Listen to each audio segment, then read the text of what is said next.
ಭೂಮಿಯೇ ಮಾಯವಾಗಿದೆ, ಬೆಳೆಗಳು ಮುಳುಗಿ ಹೋಗಿದೆ, ಆಸರೆ ಕೊಟ್ಟ ಸೂರುಗಳು ನೆಲಸಮವಾಗ್ತಿವೆ, ಮನೆ ಸುತ್ತ ಆವರಿಸಿರೋ ನೀರು ಬದುಕು ಕಸಿದಿದೆ, ಆ ಪರಿ ಅಬ್ಬರಿಸ್ತಿರೋ ಮಳೆ ಸಂಕಷ್ಟಗಳ ಸರಮಾಲೆಯನ್ನೇ ತಂದೊಡ್ಡಿದೆ. ಮಂಗಳೂರು ತಾಲೂಕಿನ ಅದ್ಯಪ್ಪಾಡಿ ಗ್ರಾಮ ಸಂಪೂರ್ಣವಾಗಿ ಜಲಾವೃತ ಆಗಿದೆ. ಇರ್ತಕ್ಕಂಥ 30ಕ್ಕೂ ಹೆಚ್ಚು ಮನೆಗಳು ಕೂಡ ಈ ರೀತಿಯಾದ ದೋಣಿಯನ್ನೇ ಬಳಸಿ ಅವಲಂಬಿಸಿ ಮನೆಗಳಿಗೆ ಬರಬೇಕಾಗಿದೆ. ಹೇಳ್ತಾರೆ ಕೃಷಿ ಮಾಡಿ ನಾವು ಹೀಗೆ ಕೃಷಿ ಮಾಡಿ ಸತ್ರ ಯಾರು ಇದ್ದಾರೆ? ವರ್ಷ ಈಗಿನ ಆಗ್ತದೆ, ಯಾರು ಕೇಳುವವರಿಲ್ಲ. ನೀರು ಎಲ್ಲೆಲ್ಲೂ ನೀರು, ನದಿ ನೀರು ಗ್ರಾಮಗಳಿಗೆ ನುಗ್ಗಿದೆ, ಮನೆ ಬಾಗಿಲಿಗೆ ಬಂದು ನಿಂತಿದೆ, ರಸ್ತೆ ಸೇತುವೆಗಳು ಮಾಯವಾಗಿವೆ. ಪ್ರವಾಹದ ಹೊಡೆತಕ್ಕೆ ಕರಾವಳಿಯಲ್ಲಿ ಕೋಲಾಹಲ ಸೃಷ್ಟಿಯಾಗಿದೆ.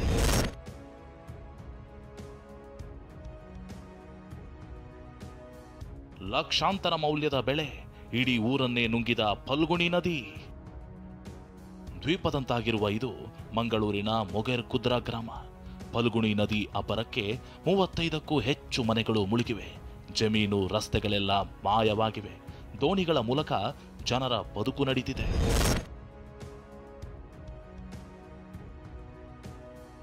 ಮಂಗಳೂರು ತಾಲೂಕಿನ ಅದ್ಯಪ್ಪಾಡಿ ಗ್ರಾಮಕ್ಕೆ ಫಲ್ಗುಣಿ ನದಿಯ ನೀರು ನುಗ್ಗಿರುವಂಥದ್ದು. ಇದರಿಂದ ಗ್ರಾಮ ಸಂಪೂರ್ಣವಾಗಿ ಜಲಾವೃತ ಆಗಿದೆ. ಒಂದೆರಡು ಎಕರೆ ಅಲ್ಲ, ಸಾವಿರಾರು ಎಕರೆ ಕೃಷಿ ಭೂಮಿಗಳು ಕೂಡ ಜಲಾವೃತ ಆಗಿದೆ. ಜನರು ಕೂಡ ಹೊರಗೆ ಬರೋದಕ್ಕೆ ಸಾಧ್ಯ ಆಗ್ತಿಲ್ಲ. ನಾವು ಕೂಡ ಆ ಗ್ರಾಮದಲ್ಲಿ ಬೋಟ್ನ ಮೂಲಕವೇ ಸಂಚಾರ ಮಾಡಬೇಕಂತ ಪರಿಸ್ಥಿತಿ ಇಲ್ಲಿ ನಿರ್ಮಾಣ ಆಗಿರುವಂಥದ್ದು. ಈ 10,000 ಎಕರೆ ಕೃಷಿ ಭೂಮಿಗೆ ನೀರು ನುಗ್ಗಿರುವಂಥದ್ದು. ಇಲ್ಲಿ ತೋಟ ಯಾವುದು, ನದಿ ಯಾವುದು, ಮನೆ ಯಾವುದು, ಹಟ್ಟಿ ಯಾವುದು ಕೂಡ ಗೊತ್ತಾಗ್ತಾ ಇಲ್ಲ. ಮರವೂರು ಡ್ಯಾಮ್ ಆಯಿತು. ಮರವೂರು ಡ್ಯಾಮ್ 12-13 ಸಾಲಿನಲ್ಲಿ ಆದದ್ದು. ಅದರ ನಂತರ ಪ್ರತಿ ವರ್ಷ 11 ವರ್ಷದಿಂದ ಇದೇ ಪರಿಸ್ಥಿತಿ. ಒಂದು ಮಳೆ ಬಂದರೆ ಹೀಗೆ ನೆರೆ ಬರೋದು ಹೇಗೆ ಅಂದರೆ, ಅಲ್ಲಿ ಮರವೂರು ಡ್ಯಾಮಿಗೆ ಎಮರ್ಜೆನ್ಸಿ ಗೇಟ್ ಇಲ್ಲ. ಎಲ್ಲ ಇಲಾಖೆ ಅರ್ಜಿ ಕೊಟ್ಟಿದೆ. ಏನಂದರೆ, ಎರಡು ಬದಿಯಲ್ಲಿ 30 ಮೀಟರ್ ಇದ್ದು ಹೈಡ್ರೋಲಿಕ್ ಗೇಟ್ ಮಾಡಿದರೆ ಮಳೆಗಾಲ ನೀರು ಸರಾಗವಾಗಿ ಹರಿದು ಹೋಗ್ತದೆ. ಹಾಗೆ ಮಾಡಿದರೆ ನಮಗೆ ನೆರೆ ಬರುವುದಿಲ್ಲ.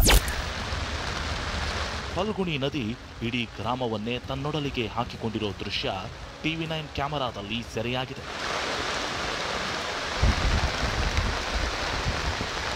ಅದ್ಯಪ್ಪಾಡಿ ಮತ್ತು ಮುಗೇರಕುದ್ರು ಗ್ರಾಮದ ಟಾಪ್ ಆಂಗಲ್ ವಿಜುವಲ್ಸ್ ಅನ್ನು ತೋರಿಸುವಂತಹ ಪ್ರಯತ್ನವನ್ನು ಮಾಡ್ತೇನೆ. ನೀವು ಗಮನಿಸಬಹುದು, ಇಲ್ಲಿ ನೀವು ದೃಶ್ಯದಲ್ಲಿ ಗಮನಿಸಬಹುದು, ಅದು ನೋಡುವಾಗ ನಿಮಗೆ ನದಿಯಂತೆ ಭಾಸವಾಗಬಹುದು. ಆದರೆ ಅದು ನದಿಯಲ್ಲ, ಬದಲಾಗಿ ಫಲ್ಗುಣಿ ನದಿಯ ನೀರು ಆ ಗ್ರಾಮಗಳಿಗೆ ನುಗ್ಗಿರುವಂಥದ್ದು. ನೇತ್ರಾವತಿ ಆರ್ಭಟ, ನದಿ ತೀರದಲ್ಲಿ ಕಟ್ಟೆಚ್ಚರ. ಪಾಣೆಮಂಗಳೂರು ಅಲ್ಕಡದಲ್ಲಿ ನೇತ್ರಾವತಿ ನೀರು ಮನೆಗಳಿಗೆ ನುಗ್ಗಿದ್ದು 12 ಕುಟುಂಬಗಳನ್ನು ಸ್ಥಳಾಂತರ ಮಾಡಿದೆ. ಧರ್ಮಸ್ಥಳದ ಸ್ನಾನಘಟ್ಟದಲ್ಲಿ ನೀರಿನ ಮಟ್ಟ ಹೆಚ್ಚಿದ್ದು ಭಕ್ತರು ನದಿಗೆ ಇಳಿಯದಂತೆ ನಿರ್ಬಂಧಿಸಲಾಗಿದೆ.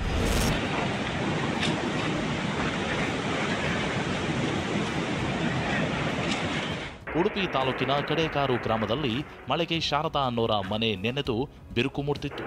ಮನೆಯಲ್ಲಿದ್ದ 10ಕ್ಕೂ ಹೆಚ್ಚು ಮಂದಿ ಹೊರಗೆ ಓಡಿ ಬರ್ತಿದ್ದಂತೆ ಮನೆ ಕುಸಿದು ಬಿದ್ದಿದೆ.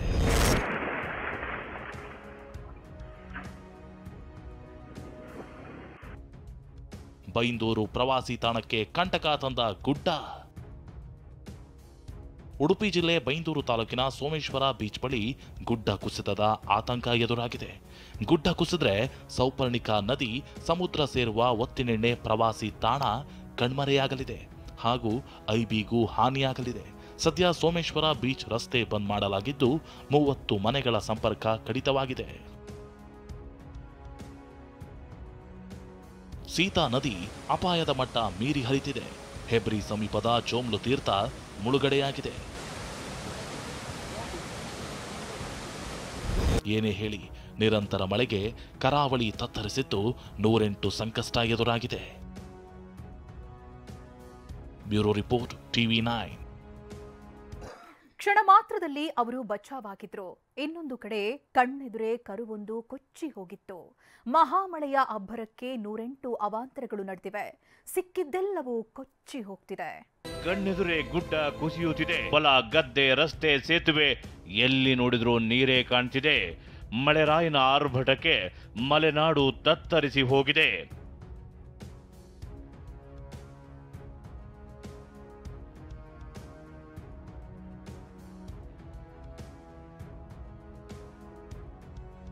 ಮುಳುಗಿದ ಸೇತುವೆ, 15 ಗ್ರಾಮಗಳ ಸಂಪರ್ಕ ಬಂದ್.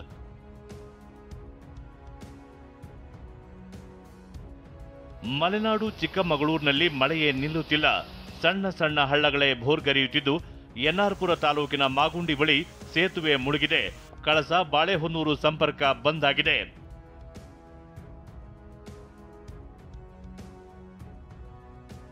ಭದ್ರಾ ನದಿ ಅಪಾಯದ ಮಟ್ಟ ಮೀರಿದ್ದು ಕಳಸ ತಾಲೂಕಿನ ಹೆಬ್ಬಾಳೆ ಸೇತುವೆ ಈಗಾಗಲೇ ಮುಳುಗಡೆಯಾಗಿದೆ. ಚಿಕ್ಕಮಗಳೂರು ತಾಲೂಕಿನ ಬಿಳೇಕಲ್ ಗ್ರಾಮದಲ್ಲಿ ಮಂಜು ಶೆಟ್ಟಿ ಅನ್ನೋರ ಮನೆ ಕುಸಿದಿದ್ದು ಅದೃಷ್ಟವಶಾತ್ ಮನೆಯಲ್ಲಿದ್ದವರು ಪ್ರಾಣಾಪಾಯದಿಂದ ಪಾರಾಗಿದ್ದಾರೆ.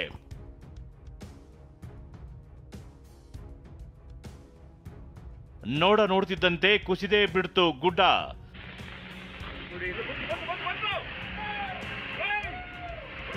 ಹಾಸನದಲ್ಲೂ ಕ್ಷಣ ಕ್ಷಣಕ್ಕೂ ಗುಡ್ಡ ಕುಸಿತ ಆಗ್ತಿದೆ. ಅದರಲ್ಲೂ ಶಿರಾಡಿ ಘಾಟ್ ಹೆದ್ದಾರಿಯಲ್ಲೇ ಗುಡ್ಡ ಕುಸಿಯುತ್ತಿದೆ.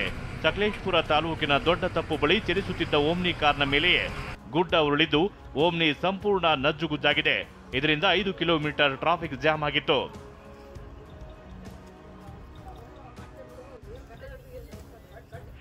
ಸಕಲೇಶಪುರ ತಾಲೂಕಿನ ದೊಡ್ಡ ತಪ್ಪಲು ಬಳಿ ವಾಹನಗಳು ಹೋಗ್ತಿದ್ದ ವೇಳೆಯೇ ಗುಡ್ಡ ಕುಸಿದಿದ್ದು ಸ್ವಲ್ಪದರಲ್ಲೇ ಕಾರು ಬಚಾವಾಗಿವೆ. ಇನ್ನು ಹೇಮಾವತಿ ನದಿ ಉಕ್ಕಿ ಹರಿಯುತ್ತಿದ್ದು ಸಕಲೇಶಪುರದ ಹೊಳೆಮಲ್ಲೇಶ್ವರನಿಗೆ ಜಲ ದಿಗ್ಬಂಧನ ಆಗಿದೆ. ನದಿ ಪಾತ್ರದ 100 ಎಕರೆ ಭತ್ತದ ಗದ್ದೆಗಳು ಜಲಮಯ ಆಗಿವೆ. ಕಳೆದ 5 ದಿನಗಳಿಂದ ಹಾಸನ ಜಿಲ್ಲೆಯ ಮಲೆನಾಡ ಭಾಗದಲ್ಲಿ ಧಾರಾಕಾರವಾಗಿ ಸುರಿತಿರ್ತಕ್ಕಂಥ ಮಳೆ ಜಿಲ್ಲೆಯ ಜೀವನದಿ ಹೇಮಾವತಿ ಉಕ್ಕಿ ಹರಿತಾ ಇದೆ. ನಾವೀಗ ಹೇಮಾವತಿ ನದಿಯ ದಂಡೆಯಲ್ಲಿದ್ದೇವೆ. ಸಕಲೇಶಪುರ ಪಟ್ಟಣದ ಹೊರವಲಯದಲ್ಲಿ ಹರಿತಕ್ಕಂಥ ಹೇಮಾವತಿ ನದಿ ನಾವು ನೋಡ್ಬೋದು. ಎಷ್ಟು ನೀರು ದೊಡ್ಡ ಪ್ರಮಾಣದಲ್ಲಿ ನೀರು ಹರಿದು ಹೋಗ್ತಾ ಇದೆ ರಭಸವಾಗಿ ಅಂತೇಳಿ. ಈಗ ಕಳೆದ ವರ್ಷ ಅತ್ಯಂತ ಕಡಿಮೆ ಮಳೆಯಾಗಿತ್ತು. ಹಾಗೆಯೇ ಜಿಲ್ಲೆಯಲ್ಲಿ ಭೀಕರ ಬರದ ಪರಿಸ್ಥಿತಿ ನಿರ್ಮಾಣ ಆಗಿತ್ತು. ಈ ವರ್ಷ ಸತತವಾಗಿ 20 ದಿನಗಳಿಂದ ಮಳೆ ಆಗ್ತಾ ಇದೆ. ಅದರಲ್ಲಿ 5 ದಿನಗಳಿಂದ ಅತಿ ಹೆಚ್ಚಿನ ಪ್ರಮಾಣದಲ್ಲಿ ಮಳೆ ಸುರಿತಾ ಇದೆ. ಕೊಡಗಿನಲ್ಲೂ ಮಳೆ ಅಬ್ಬರಿಸುತ್ತಲೇ ಇದೆ. ಭಾಗಮಂಡಲದ ಭಗಂಡೇಶ್ವರ ದೇಗುಲದ ಆವರಣಕ್ಕೆ ಕಾವೇರಿ ನೀರು ನುಗ್ಗಿದೆ. ಮಡಿಕೇರಿ, ನಾಪೋಕ್ಲು ಮತ್ತು ಭಾಗಮಂಡಲ ರಸ್ತೆಗಳು ಜಲಾವೃತ ಆಗಿವೆ. ಕಾವೇರಿ, ಲಕ್ಷ್ಮಣ ತೀರ್ಥ ಮತ್ತು ಪಯಶ್ವಿನಿ ನದಿ ಉಕ್ಕಿ ಹರಿಯುತ್ತಿರುವುದರಿಂದ ನಾಪೋಕ್ಲು, ಮೂರ್ನಾಡು, ಚೆರಿಯ ಪರಂಬು ಗ್ರಾಮದ ಸಂಪರ್ಕ ಕಡಿತ ಆಗಿದೆ. ಕೊಡಗು ಜಿಲ್ಲೆಯಲ್ಲಿ ಪುನರ್ವಸು ಮಳೆಯ ಅಬ್ಬರ ಜೋರಾಗಿದೆ. ಪರಿಣಾಮವಾಗಿ ಜಿಲ್ಲೆಯ ಎಲ್ಲ ನದಿ ತೊರೆಗಳು ತುಂಬಿ ಹರಿತಾ ಇದೆ. ವಿಶೇಷವಾಗಿ ಕಾವೇರಿ ನದಿ ಪಾತ್ರದ ಪ್ರದೇಶ ಎಲ್ಲಿದೆ ಅಲ್ಲೆಲ್ಲೂ ಕೂಡ ಪ್ರವಾಹ ಬಂದಿದೆ. ನಾಪೋಕ್ಲು, ಮಡಿಕೇರಿ, ಹೊದವಾಡ ಈ ಮೂರ್ನಾಡು ರಸ್ತೆ ಸಂಪರ್ಕ ಏನಿದೆ ಆ ಪ್ರದೇಶದಲ್ಲಿದ್ದೇವೆ. ಇಲ್ಲಿ ಪ್ರವಾಹ ಬಂದಿರೋದನ್ನು ನೋಡಬಹುದು. ಇದು ನಾಪೋಕ್ಲುನಿಂದ ಹೊದವಾಡ ಅಂದರೆ ಬೊಳಿಬಾಣೆ, ಹೊದವಾಡ ಮತ್ತು ಮೂರ್ನಾಡಿಗೆ ಸಂಪರ್ಕ ಕಲ್ಪಿಸುವಂತಹ ಪ್ರಮುಖ ರಸ್ತೆ. ಕೇರಳದ ಮಳೆಗೆ ಕಪಿಲಾ ನದಿ ಉಕ್ಕಿ ಹರಿಯುತ್ತಿದೆ. ಮೈಸೂರು ಜಿಲ್ಲೆ ನಂಜನಗೂಡು ಬಳಿ ರಾಷ್ಟ್ರೀಯ ಹೆದ್ದಾರಿಗೂ ನೀರು ಬಂದಿದೆ. ಮಲ್ಲನ ಮೂಲೆ ಮಠ ಮತ್ತು ಅಯ್ಯಪ್ಪ ಸ್ವಾಮಿ ದೇವಾಲಯ ಮುಳುಗಡೆಯಾಗಿವೆ. ಮೈಸೂರು ಜಿಲ್ಲೆ ನಂಜನಗೂಡಿನಲ್ಲಿ ಪ್ರವಾಹ ಭೀತಿ ಎದುರಾಗಿದೆ. ನಾವೀಗ ದಕ್ಷಿಣ ಕಾಶಿ ನಂಜನಗೂಡಿನ ನಂಜುಂಡೇಶ್ವರ ದೇಗುಲದ ಬಳಿಯ ಕಪಿಲಾ ನದಿ ಬಳಿ ಇದ್ದೇವೆ. ನೀವು ನೋಡ್ತಾ ಇರ್ಬೋದು ಇಲ್ಲಿನ ದೃಶ್ಯಗಳನ್ನು. ಕಪಿಲಾ ನದಿ ತುಂಬಿ ಹರಿತಾ ಇದೆ. ಹೀಗಾಗಿ ಇಲ್ಲಿರುವಂತಹ ಸ್ನಾನಘಟ್ಟ ಏನಿದೆ ಸಂಪೂರ್ಣವಾಗಿ ಜಲಾವೃತವಾಗಿದೆ. ಕೇವಲ ಸ್ನಾನಘಟ್ಟ ಮಾತ್ರವಲ್ಲ, ಆ ಸ್ನಾನಘಟ್ಟದ ಬಳಿ ಇರುವಂತಹ ಪೂಜಾ ಸಾಮಗ್ರಿಗಳನ್ನು ಮಾರಾಟ ಮಾಡುವಂತಹ ಮಳಿಗೆಗಳು ಸಹ ಜಲಾವೃತವಾಗಿವೆ. ಧುಮ್ಮಿಕ್ಕುತ್ತಿದೆ ಝರಿ ಫಾಲ್ಸ್.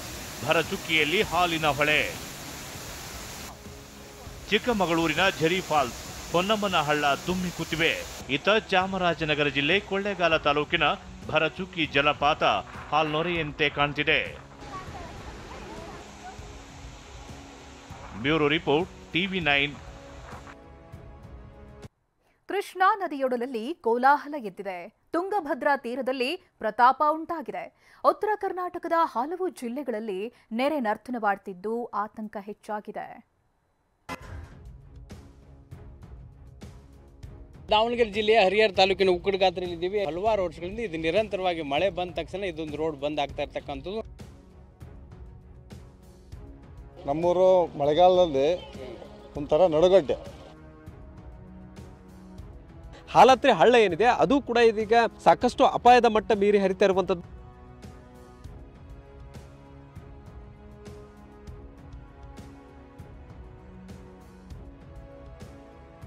ಸೇತುವೆಗಳು ಮುಚ್ಚಿ ಹೋಗ್ತಿವೆ, ರಸ್ತೆಗಳು ಮರೆಯಾಗ್ತಿವೆ. ನದಿ ನೀರು ಊರಿನ ತನಕ ಬರುತ್ತಿದ್ದು ಎಲ್ಲೆಲ್ಲೂ ನೆರೆ ಆತಂಕ ಮನೆ ಮಾಡಿದೆ. ಉತ್ತರ ಕರ್ನಾಟಕದಲ್ಲಿ ಪ್ರವಾಹದ ಆತಂಕ ಶುರುವಾಗಿದೆ.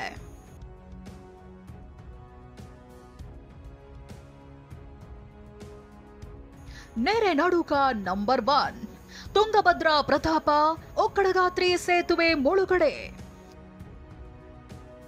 ಮಳೆ ಅಬ್ಬರದಿಂದ ದಾವಣಗೆರೆ ಜಿಲ್ಲೆ ಹರಿಹರದಲ್ಲಿ ತುಂಗಭದ್ರಾ ನದಿ ಬೋರ್ಗರೆಯುತ್ತಿದೆ. ಇದರಿಂದ ಒಕ್ಕಡಗಾತ್ರಿ ಹಾಗೂ ಪತ್ತೇಪುತ್ರ ನಡುವಿನ ಸೇತುವೆ ಮುಳುಗಿದೆ. 100 ಎಕರೆ ಪ್ರದೇಶಕ್ಕೂ ನೀರು ನುಗ್ಗಿದೆ. ನಾವೀಗ ದಾವಣಗೆರೆ ಜಿಲ್ಲೆಯ ಹರಿಹರ ತಾಲೂಕಿನ ಉಕ್ಕಡಗಾತ್ರೆಯಲ್ಲಿ ಇದ್ದೀವಿ. ಇದು ಪಕ್ಕದಲ್ಲಿ ಇರ್ತಕ್ಕಂಥದ್ದು ಪತ್ತೇಪುರ ಅಂತಕ್ಕಂಥದ್ದು. ಈ ನಡುವೆ ಏನದು ತುಂಗಭದ್ರಾ ನದಿಗೆ ನೀರಿನ ಪ್ರಮಾಣ ಹೆಚ್ಚಾದ ಹಿನ್ನೆಲೆಯಲ್ಲಿ ಹಳ್ಳದ ಮಾರ್ಗವಾಗಿ ರಸ್ತೆ ಸಂಪರ್ಕ ಕಡಿತ ಆಗಿರ್ತಕ್ಕಂಥದ್ದು.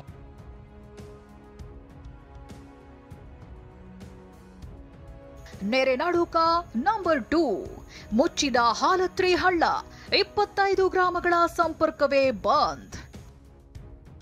ಪಶ್ಚಿಮ ಘಟ್ಟ ಪ್ರದೇಶಗಳ ಮಳೆಯಿಂದ ಬೆಳಗಾವಿ ಜಿಲ್ಲೆ ಖಾನಾಪುರದ ಹೆಮ್ಮಡಗ ಬಳಿಯ ಹಾಲಾತ್ರಿ ಹಳ್ಳ ಉಕ್ಕಿ ಹರಿಯುತ್ತಿದೆ. ಬ್ರಿಡ್ಜ್ ಮೇಲಿನ ರಸ್ತೆ ಬಂದ್ ಆಗಿದ್ದು 25 ಗ್ರಾಮಗಳ ಜನರು ಕಂಗೆಟ್ಟಿದ್ದಾರೆ.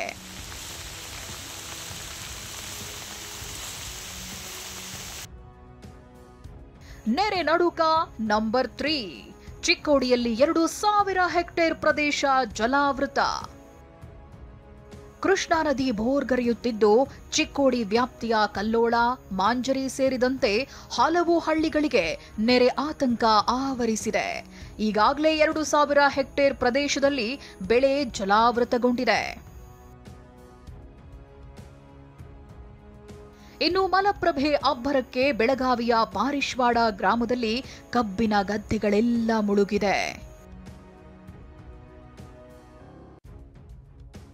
ಅತ್ತ ಬೆಳಗಾವಿ ಅಂಬೋಲಿ ಮಾರ್ಗ ಮಧ್ಯೆ ಹೈವೇಗೆ ಬೃಹತ್ ಬಂಡೆ ಉರುಳಿ ಬಿದ್ದಿದ್ದು ಅದೃಷ್ಟವಶಾತ್ ಯಾರಿಗೂ ತೊಂದರೆಯಾಗಿಲ್ಲ.